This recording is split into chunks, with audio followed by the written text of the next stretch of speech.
everybody, it's Mike here from RCMC, and today here we have an Axial Scx10 and also a Proline Dodge Ram 1500 body.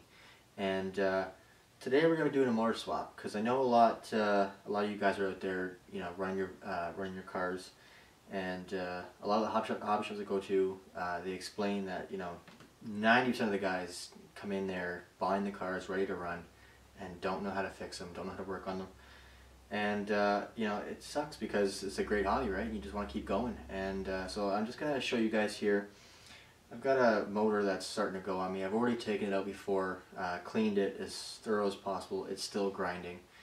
So I'm going to be throwing in a 27 turn rate-in motor. I don't know if you can see that there. But yeah, so we're going to be putting this in today, and I'm just going to kind of let you guys see how it's done. So let's pull this body off here and zoom in here so you guys can really see what's going on.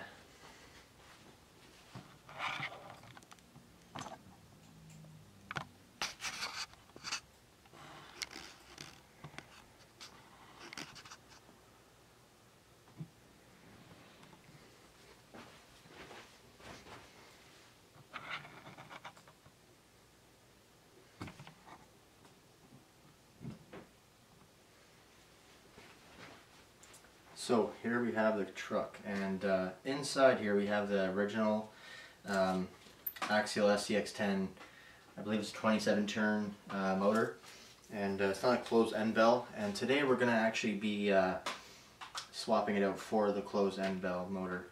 Find there's way more power, still good amount of torque, and an easier pickup as well. Like when you're hitting that throttle, it just it doesn't give you that hesitation that you would get from the original motor.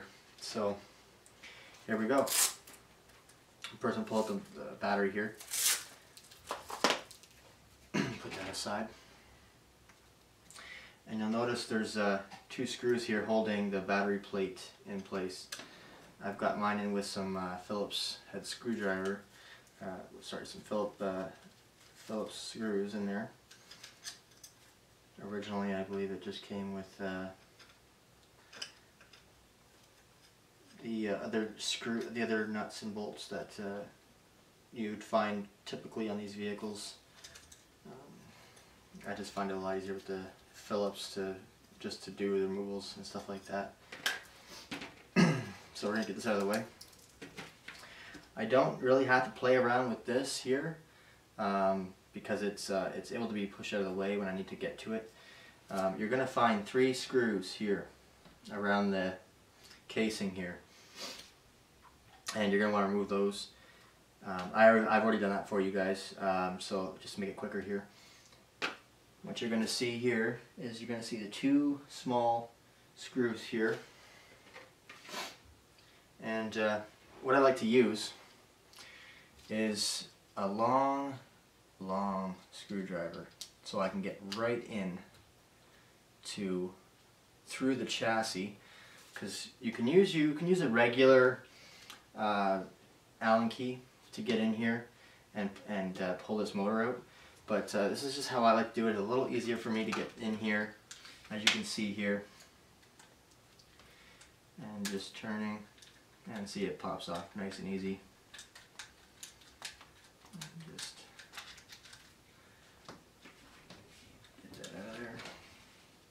And you'll see the one here at the bottom.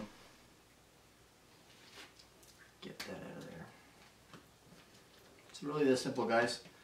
And like I said, a lot of you guys are, I seriously watch you guys all the time going into the hobby shop after me, going, hey, this is going on my car, I can't fix it, can you do this for me? And I think, man, that must be a real pain in the ass, So, like I said, I'm just kind of here to help you guys a little bit. So we're going to disconnect your wires here. Just hold both ends properly so that you don't, pop the wire out of the end. And so we got to make sure that you take a little Allen key there and pop off your pinion gear here, because you're going to be reusing that in your next vehicle. I just happen to keep pinion gears on all my motors. I got about 15 different motors that I swap out in and out just to have backup so I can clean up the rest of them. But so we're going to line this one up here. We're going to see if this original pinion gear lines up, and it doesn't. So we're going to take another Allen key here, and we're going to pop that, sorry, make sure I have the right end on there, and we're just going to pop that off. And in this case, this was on a short course truck, so it was backwards, and in this case I'm going to pretty much line it up with the end here, making sure I'm on the flat surface of the pin. Okay, and we're just going to mock fit it to see if that's where we want it to be, and in this case it's not, it's a little bit out, so I'm just going to bring that back just a little bit.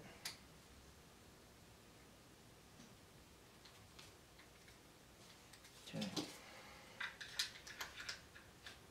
And there we go. Nice tight fit. So what we're going to do is we're going to make sure that this motor is winding good.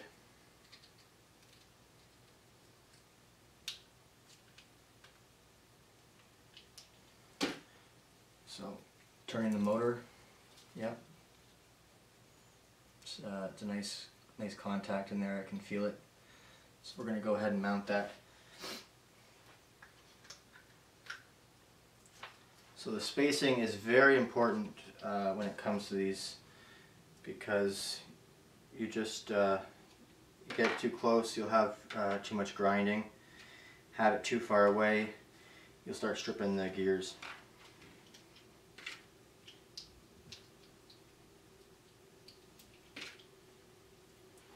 So I'm just putting on another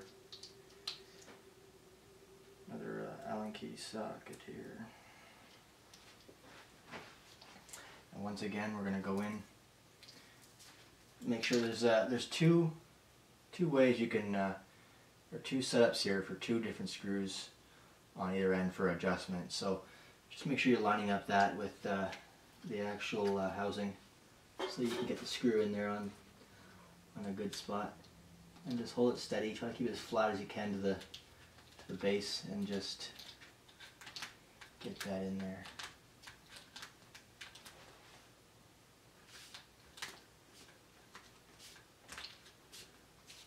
Okay, there's one. Now by the time I get my second one in, I just use the first one to hold it in place while I get my second screw in.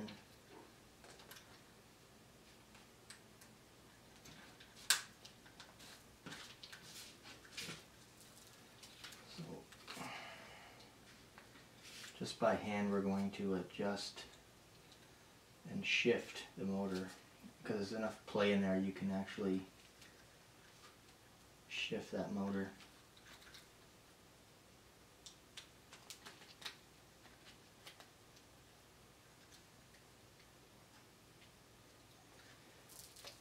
Sorry about being so, it's hard with the lighting here. You gotta make sure you have the right light for video. And sometimes that can interfere with the lighting you're going to use to do this. So just bear with me here.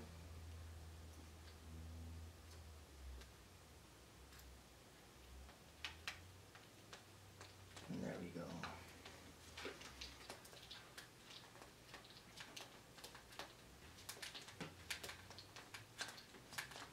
And that's pretty much it, guys. I mean, you know, you got two screws here, and holding that motor in, and it's just that simple. So I mean, you guys really just, what I always recommend is get a kit. Don't buy this car as an RTR. I never do. I always buy it as an actual kit, because if you can build it, you can tear it down. So really important. Some of you guys out there doing it the other way, but you know, does it really pay off in the end, right? So got to weigh out, I mean, unless you can really afford to be paying somebody to do it all the time, but I know I can't. So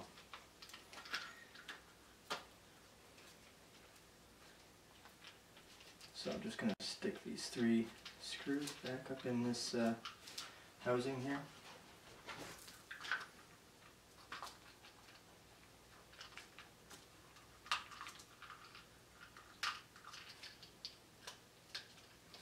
Put my end on here.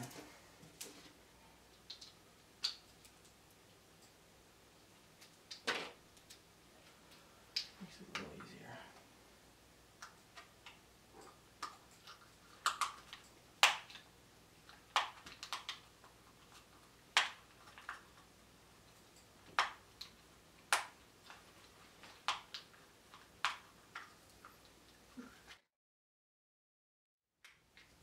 Strip screw, guys. Sorry about this. Got a strip screw here to put in, so just gonna turn it behind here and grab a new screw. All things that can happen when you're doing this sort of thing. So you want to make sure that you've got extra screws and things in case such, such things should happen. So let's try that again.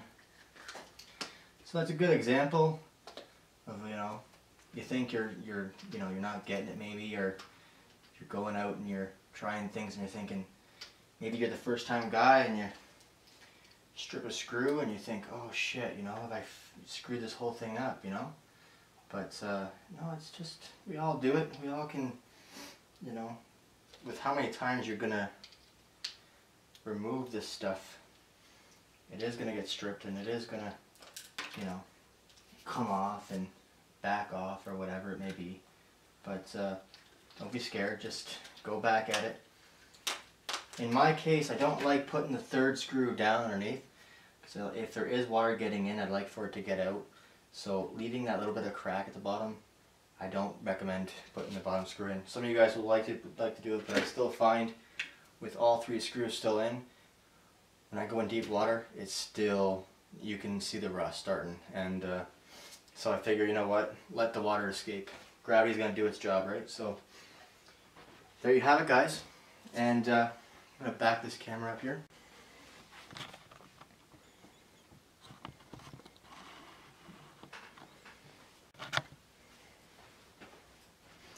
So that's pretty much it, guys, and all you're going to do is basically hook up your wires back up and you're good to go. It's pretty much that simple. I mean, I know it seems like you look at these things and you're like, oh man, that looks like a big job, but it's really not. So hope you guys liked the video, and stay tuned for more, and hope you guys subscribe. Thanks a lot, guys.